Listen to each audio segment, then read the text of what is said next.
Et je vais vous parler du coup d'automatisation, mais surtout de ce qu'il va falloir faire en amont pour bien automatiser. Donc l'idée, c'est qu'on va parler d'automatisation, de ce qu'il ne faut pas automatiser et des erreurs. Ah ouais, bonne idée, merci. Et des erreurs classiques que tout le monde fait quand il commence à automatiser. Je me présente quand même, donc je suis Agathe, je travaille comme client partner au sein de la grosse machine. Je crois qu'il y en a beaucoup qui connaissent ici. La grosse machine, c'est un outil d'automatisation qui va vous permettre d'aller chercher vos prospects en multicanal, donc là où ils sont le plus présents, LinkedIn, Twitter et email. Je vous montre rapidement à quoi ça ressemble. L'idée, c'est pas de vous faire une démo, mais juste que vous sachiez un petit peu de quoi je parle. Donc la grosse machine, c'est ça, on automatise, on centralise tous les outils dont vous allez avoir besoin pour automatiser. Donc ça va être le scrapping, vous allez pouvoir aller sur LinkedIn, identifier des listes que vous allez importer dans la grosse machine. L'enrichissement aussi, pour contacter quelqu'un par mail sur LinkedIn ou sur Twitter, il faut avoir la data nécessaire. Donc vous allez pouvoir enrichir et récupérer ces infos. Et enfin, les séquences multicanales. Donc vous avez ici un exemple de notre séquence. Et l'idée, en fait, ça va être d'aller chercher votre lead là où il est le plus actif. Vous allez tenter par LinkedIn. S'il ne répond pas et que vous avez l'email, vous passez par email. Et s'il ne répond toujours pas, vous pouvez tenter un petit Twitter. Et enfin, le plus important, prospection commerciale, le CRM. Vous allez pouvoir synchroniser vers votre CRM. Hop. Mais du coup, je ne m'attarde pas. L'idée, c'est pas de vous faire une démo. Si vous êtes intéressé, on a un webinaire tous les mardis à 17h. Mais on va plutôt parler, au lieu de parler d'outils, on va parler stratégie. J'ai souvent des users que j'accompagne qui me font des retours en me disant qu'Algem, ça marche pas. Algem, c'est cassé, mon taux d'acceptation est pourri, mon taux de conversion est nul, j'ai 0 réponse, bref, je suis pas satisfait. Ce que je leur explique à ces users, c'est que l'automatisation va vous permettre de gagner du temps. Vous allez éviter d'avoir à faire des tâches à peu de valeur ajoutée, type se faire chier à aller sur Internet pour chercher un email, ça n'a pas trop d'intérêt. Donc vous allez gagner du temps, mais ce temps-là, il va falloir le passer et le consacrer à la stratégie. Donc à ces users, je leur explique que 80% du taf, 80% de la performance d'une campagne, c'est ce qu'il y a en amont, c'est la segmentation et le copywriting. Et je leur parle de GIGO. GIGO qui veut dire garbage in, garbage out. Donc de façon très logique et littérale. Si vous mettez un truc pourri dans une machine, il en ressort un truc pourri. Donc l'idée, en fait, ça va être de trouver les bonnes cibles, de trouver le bon copywriting pour que votre approche soit pertinente et éviter de contacter 10 000 personnes avec le même message parce que sinon ça ne fonctionnera pas et juste l'automatisation va accélérer l'arrivée de vos mauvaises stats et de l'échec de la campagne, quoi, tout simplement. Comme on lance quelques campagnes et qu'on a beaucoup d'users qui automatisent aussi, on a quelques stats. Et ce qu'on a vu, ça reflète un petit peu ce que je vous disais avant, c'est que si vous segmentez pas assez, vous n'avez pas de conversion. Ce qu'on voit, c'est qu'à partir de 600 leads, je le monte un peu loin là-bas, vous avez un taux de réponse qui drop et qui ne convertit pas. Hop. Ah mince, voilà. Tout simplement parce que l'erreur classique, ce que font les users qui sont mécontents et qui râlent en disant qu'Algem est cassé, c'est de tout mélanger, de ne pas itérer, de ne pas avoir d'objectif clair et de mettre tous les personas dans un même panier, faire des audiences de 5000 personnes et les approcher surtout avec un wording qui est générique, qui ne les intéressera pas et qui ne répond pas à leurs problématiques. Je ne sais pas si vous avez déjà reçu des messages sur LinkedIn ou par mail où vous dites « mais qu'est-ce qu'il a, lui, je ne sais pas d'où il m'a trouvé », mais clairement, il n'y a aucun intérêt, quoi. Donc voilà, l'idée, ça va être de trouver, de travailler là-dessus, de segmenter en amont pour après aborder les gens avec un copywriting pertinent. Les personas, il y en a plusieurs, logiquement. Vous n'avez pas un persona par business, par service, par produit. Donc il va falloir les identifier. Pour vous donner des exemples un petit peu, nous, chez LGM, ce qu'on a identifié, on en a identifié évidemment plusieurs. Vous avez le sales. Donc le sales, c'est quelqu'un qui n'a pas le temps, il n'est pas très tech, il n'a pas envie de mettre ses mains dans le cambouis, il n'a pas envie de passer du temps à rédiger du copywriting. Lui, ce qu'il veut, c'est closer, donc il veut faire du call, et il veut faire du rendez-vous. Donc ce persona-là, on va l'aborder en lui mettant en avant la rapidité de lancement dans LGM, en lui mettant en avant la facilité et la synchro CRM. Parce qu'un sales, tout bon sales qui se respecte ne remplit jamais son CRM comme il faut. Donc ça, on va lui montrer. On a le growth. Donc le growth, c'est l'opposé. Lui, il a envie de mettre en place les trucs les plus complexes du monde. Si c'est trop simple, ça ne le fait pas kiffer. Donc le growth, lui, on va lui montrer les workflows complexes. C'est-à-dire qu'on va partir un peu dans tous les sens, lui envoyer un peu de rêve. On va mettre en avant des trucs tech, type nos API, type le webhook, et toutes les intégrations possibles et inimaginables. Et un dernier, pour vous donner un peu un ordre d'idée, on aura le fondeur. Donc le fondeur, lui, pareil, il n'a pas le temps. Lui, il a levé des millions, il va lever des millions. Donc il faut que ça soit efficace. Donc il a besoin d'itérer. Il a besoin de comprendre très rapidement là où il va générer de la croissance, là où il va générer du chiffre. Donc ce qu'on va mettre en avant, c'est la capacité d'itération, le dashboard de campagne, comment comparer des stats et voir ce qui a performé ou pas, et éventuellement l'accompagnement par les client partners parce que il n'a pas le temps et il a besoin d'être secondé. Donc voilà en gros tout ce qui est persona. Et ensuite, il y a les personas, mais il n'y a pas que ça à prendre en compte dans votre segmentation. Vous avez les caractéristiques du compte. Pour vous donner un ordre d'idée, vous n'aborderez évidemment pas un head of sales qui est solo dans sa startup et un directeur commercial d'une PME. Le head of sales solo, lui pareil, il n'a pas le temps, il doit générer des leads, éventuellement peut-être qu'il gère même la publicité, et il doit également faire des calls, faire des rendez-vous, envoyer des propals. Donc voilà, la problématique est différente. Quand head of sales dans une scale-up, lui il a une équipe à gérer, et donc il va vouloir centraliser toute son automatisation et fliquer un petit peu tous ces petits SDR pour voir s'ils font le chiffre, en gros. Et également, dans le compte, donc il va y avoir la taille du compte, mais également la verticale. Quelqu'un qui est sur le secteur du recrutement, par exemple, n'aura évidemment pas les mêmes attentes, les mêmes problématiques que quelqu'un qui travaille dans la tech. Donc voilà, c'est tous ces éléments à croiser pour créer des audiences très précises qui finalement auront chacune une problématique. Pour faire ça, vous avez plusieurs outils. Nous, ce qu'on recommande, c'est la base, c'est LinkedIn Sales Navigator. D'ailleurs, on dit souvent que si vous n'avez pas le budget pour prendre les deux, parce que c'est un petit budget, prenez Sales Nav pour commencer, parce que c'est ultra puissant, c'est la base la plus actuelle pour commencer à identifier les bonnes personnes. Hop. Donc, on a parlé persona, segmentation. Ces gens-là, en fonction de qui ils sont, vous allez les contacter, les aborder différemment. C'est pour ça que je vous parle un peu de multicanal.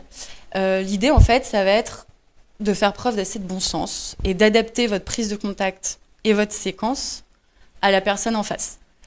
Par exemple, un gérant d'une PME un peu old school, il y a peu de chances qu'il soit sur LinkedIn et potentiellement, vous allez vouloir commencer par le contacter par email, tout simplement. Et à côté de ça, un founder qui lève des millions, lui passe sa vie à commenter tout ce qui se passe sur LinkedIn. Donc clairement, s'il y a une plateforme que vous voulez activer, en premier du moins, ça sera LinkedIn.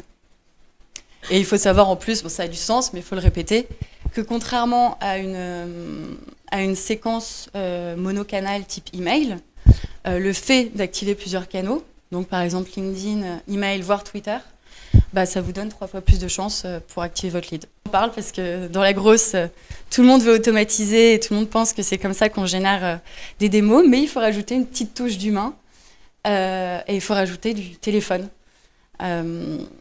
Avec le Covid, clairement, c'était pas le plus simple. Les gens n'étaient pas au taf, c'était pas la folie. Mais vous avez quand même quelques tools qui vous permettent de récupérer du portable. Et tout simplement, il faut rajouter du téléphone parce que personne ne le fait.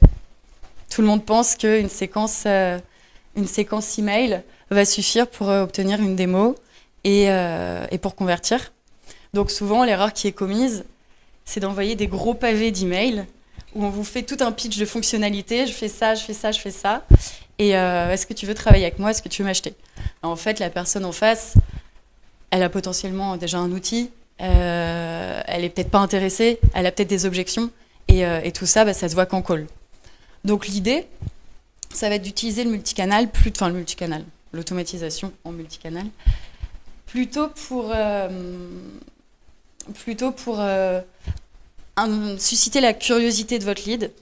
En fait, il faut mettre le doigt là où ça leur fait mal, quoi. Donc la problématique au quotidien qu'ils rencontrent, nommez-la, expliquez, tout en regardant un peu le mystère, pourquoi il ferait bien de passer par vous et comment vous pouvez la résoudre, et en suscitant la curiosité sur la problématique principale, il y a de fortes chances qu'ils aient envie d'échanger avec vous et d'en apprendre un peu plus. Et du coup, je pense que je vais super vite moi aussi, mais c'est bon. Du coup, parlons copywriting. Donc, je vous expliquais, il y a la segmentation et il y a les erreurs assez classiques de vouloir envoyer des gros pavés en mettant en avant votre produit sans trop vous adapter au lead. Donc, le copywriting, pour vous donner le meilleur conseil que je puisse donner en copywriting, c'est faire preuve de bon sens et vous mettre à la place de votre lead. N'envoyez pas des pavés que vous n'irez jamais. Ne relancez pas plus de relances que vous ne pourriez en supporter. J'imagine qu'au bout de 3 relances, tout le monde en a marre. Voilà, il faut s'arrêter là. Ça saoule tout le monde, pas que vous, mais tout le monde. Et surtout, un point important qu'on a tendance à oublier quand on automatise, parce qu'on est assez déconnecté de l'humain et de la personnalisation, c'est de se dire que la personne en face, elle ne connaît pas votre produit. Vous arrivez vraiment comme un cheveu sur la soupe dans sa journée. Peut-être qu'il sort d'un meeting avec son boss, qu'il est vénère.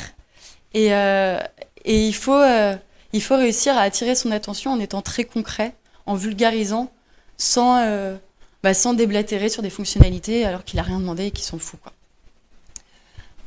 Si vous ne faites pas la main, ne le faites pas dans une séquence. Ouais, ça c'est un conseil aussi que je donne souvent. On se sent toujours un peu démuni quand on a à écrire un email pour 100 personnes. Ce que je conseille de faire, c'est de prendre une audience, l'audience que vous avez créée juste avant, qui est ultra segmentée. Prenez un lead et écrivez le message à la mano. Écrivez-lui le message et ensuite, vous allez utiliser les variables de job title, de first name ou des variables personnalisées également pour scaler. Et en fait, vous allez avoir la base et l'idée, ça va être juste de vous creuser un petit peu la tête pour personnaliser ce message à tout le monde. Montrer à votre lead que vous valorisez son temps, ça c'est un peu mettez-vous à leur place. On évite les pavés, on évite les relances qui durent des plombes. Et on est direct en fait, parce que finalement c'est ce que les gens valorisent. Et ça revient un peu à ne prenez pas les gens pour des idiots. J'ai parfois des users qui assument pas trop qu'ils prospectent, donc ils sont un peu sneaky. Et ils disent qu'ils sont en version bêta et qu'ils cherchent des bêta-testeurs et qu'ils cherchent des users, des testeurs, enfin bref, qui veulent leur avis. Alors qu'en fait, dès qu'ils ont le call, ils sont clairement là pour les enchaîner et les closer. C'est pas valorisant pour la personne qui envoie. Et le lead, clairement, la relation commence sous de mauvais auspices. Il est vénère, il se fait prendre pour un con et c'est pas agréable, quoi. Donc autant être direct et assumer le fait que vous prospectez. Et enfin, évitez les monologues. Ce que je suis en train de faire ce soir, finalement, le faites pas. Évitez les monologues et le conseil, c'est parler de lui, parler de votre lead. À minima pendant la moitié du mail, au maximum, parler de votre lead parce que finalement les gens aiment bien qu'on parle d'eux. Donc faites-le. Hop. Je vais vous donner les bonnes pratiques, que ce soit sur les messages LinkedIn et les emails. Le mot phare, ça reste faire preuve de bon sens et essayer de personnaliser et de garder une approche humanisée. Sur LinkedIn, ce qu'on voit, c'est que plus plus le DM est court, mieux ça marche. Au-dessus de là-bas, 600-800 caractères, vous voyez que ça drop. Je ne sais pas si vous avez déjà reçu des gros pâtés sur LinkedIn. C'est imblairable. LinkedIn est très fort, mais clairement, leur outil de messagerie, pas vraiment. Et en fait, il faut scroller des plombes. Souvent, en plus, ce qu'on vous envoie, c'est pas aéré. Et la plupart du temps, personne ne lit. Donc l'idée, en fait, je vous montre un autre graphe pour prouver ce que je dis. Voilà, c'est toujours pareil, 600-800 caractères. L'idée, du coup, ça va être de faire des messages courts. Et pour faire du message court, il faut que vous soyez ultra direct, tout en restant poli. On dit bonjour. J'ai un user qui approchait les gens sans dire bonjour, il se fait clairement insulter, donc c'est pas l'idée.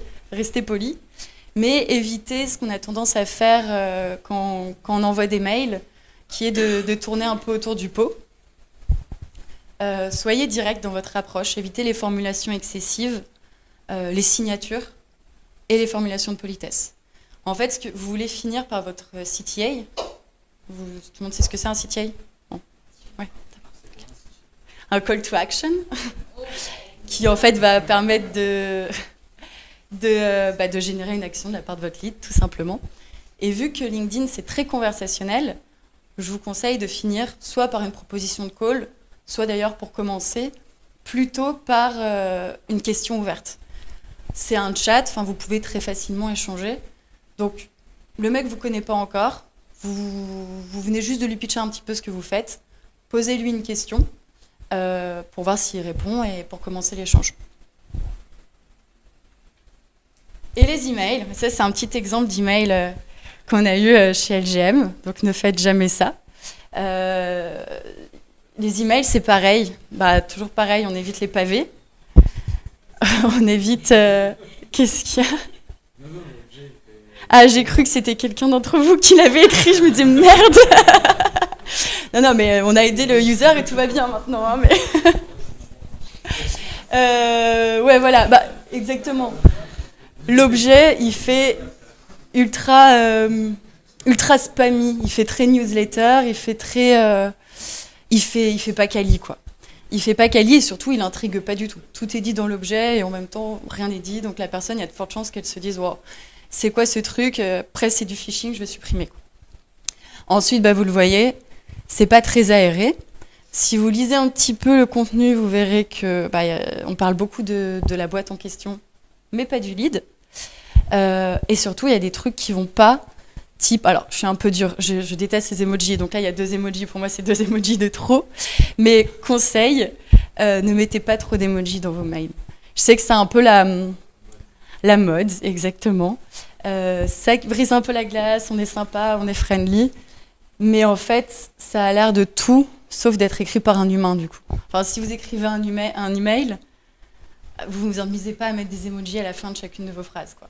Là, c'est un peu pareil. Si le mec reçoit un email truffé d'emojis, ça a l'air d'être du mass mailing ou newsletter.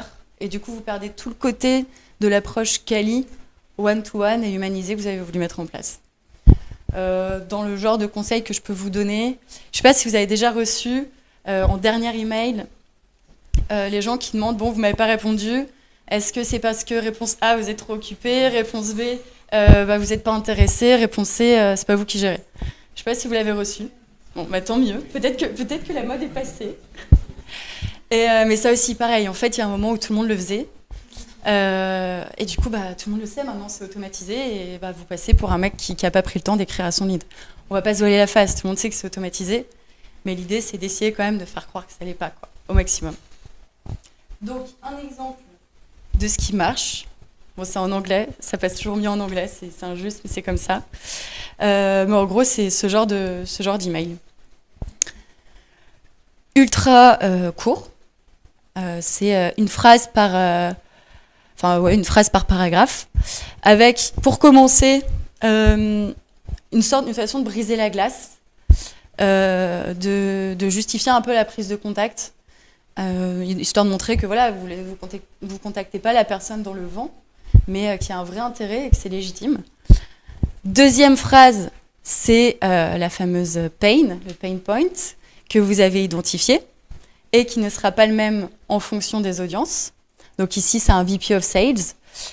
Si vous aviez approché un BDR, clairement, ça n'aurait pas été la même chose. Troisième phrase, ce que vous allez apporter, votre valeur, votre proposition de valeur.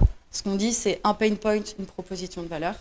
Et ici, pareil, dites-en assez, mais n'en dites pas trop, parce que l'idée, ça va être de susciter la curiosité de la personne. Donc, faites pas un enchaînement de bullet points et de fonctionnalités, parce qu'il ne le lira pas.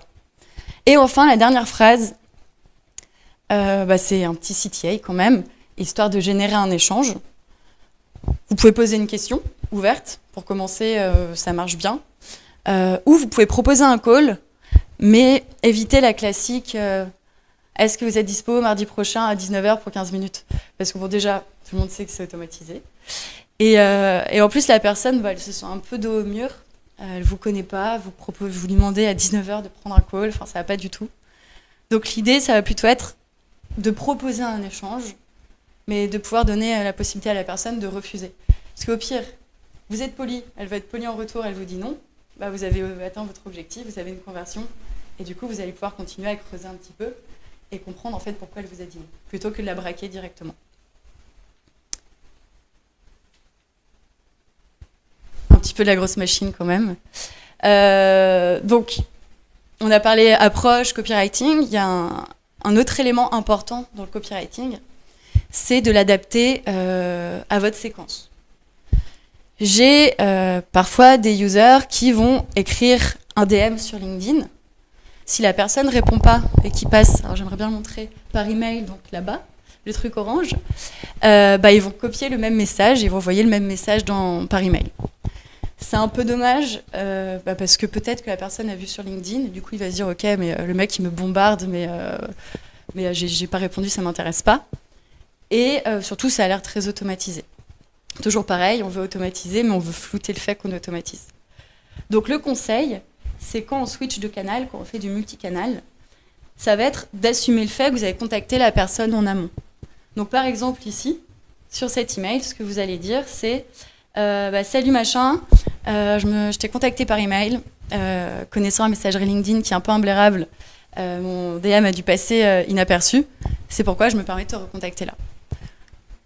Le mec va aller voir sur LinkedIn certainement pour vérifier déjà qu'il est passé à côté du message.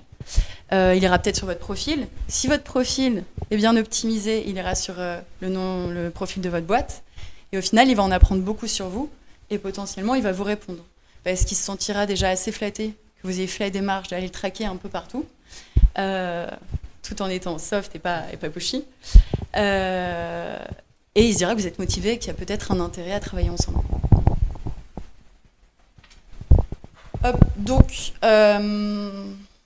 les règles d'or du cold email, c'est à peu près comme LinkedIn. Toujours la clé, c'est faire preuve de bon sens. Mettez-vous à la place de vos leads. Et après, c'est interdiction de noyer lead sous les propositions de valeur. Donc, on évite les bullet points qui enchaînent les fonctionnalités. Donc, un email, un point clé. Et ensuite, dans le multicanal, vous faites attention à bien rebondir sur chaque canal pour avoir l'air un peu naturel et pas avoir l'air d'un robot. Et après, si vous voulez aller plus loin, pour optimiser une campagne, vous avez beaucoup de choses à mettre en place. Et finalement, ce que vous allez faire pour savoir ce qui marche, savoir ce qui est optimisé, c'est ce que disait Laura, ça va être d'itérer. Donc vous avez identifié vos personas, vous avez potentiellement identifié le copywriting, mais peut-être que c'est pas le bon. Et du coup, il va falloir tester, se mettre des objectifs et itérer comme Laura vous en a parlé. Voilà.